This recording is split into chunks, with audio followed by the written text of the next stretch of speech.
Yes, hello. Endeleaje mtumishi wa Mungu? Na kila sababu ya kumshukuru Mungu sana kwa ajili yako. Kwa neema na kibali alichotupatia. Najisikia ndani yangu kabisa kuambia hichi kitu kwa sababu na ushuhuda nacho. Najisikia ndani kwa sababu nimemwona Mungu kupitia hicho kitu. Lakini pia kabla sijajua jinsi gani natakiwa kuenenda ili nitese sana hiyo hali. Naenda ushikishe Malaki sura 3. Malaki sura 3 kuanzia mstari wa 8.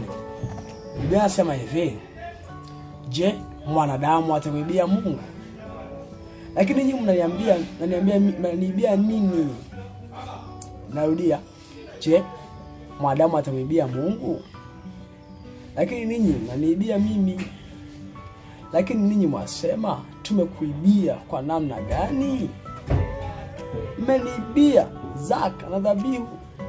Ninyi mmelaaniwa kwa laana, maana mmeniibia mimi, naam, taifa hili lote. Yasikia kitu kimoja. Mungu anasema anakulaani kwa laana. Zaka. Ukuibia Mungu zaka, anakulaani kwa laana. Kwa sababu kuna mambo mengi hayaendi vizuri kwenye maisha yako, ni kwa sababu ya laana.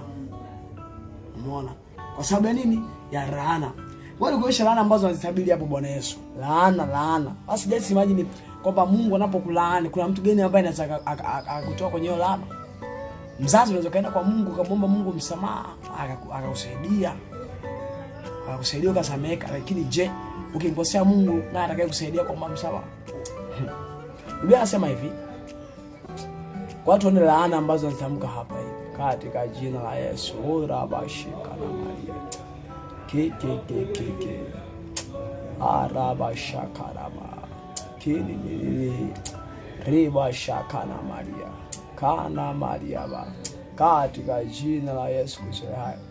Riboshakana Maria ba. Riboshakana Maria ba.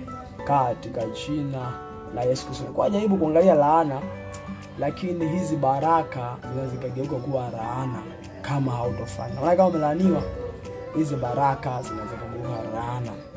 Umeona?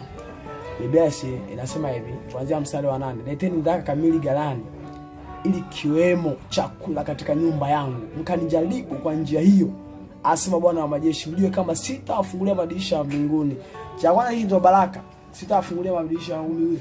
Na maana kama laana imekuja kwako, na maana hakuna dirisha la mbinguni litakalofunguliwa. Na maana hakuna utakachokiona, hakuna utakachokiomba ukafanyaje, ukajibiwa kwenye